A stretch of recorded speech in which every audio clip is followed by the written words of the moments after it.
Ужас, ужас, ужас. Каразали. Ужас.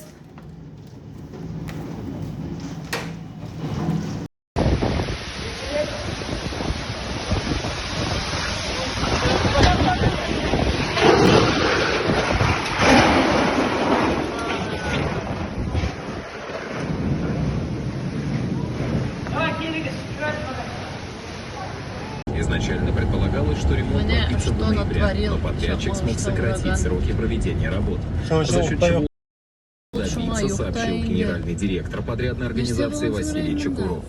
Совместно с правительством работал с организацией строительства, который позволил многие работы.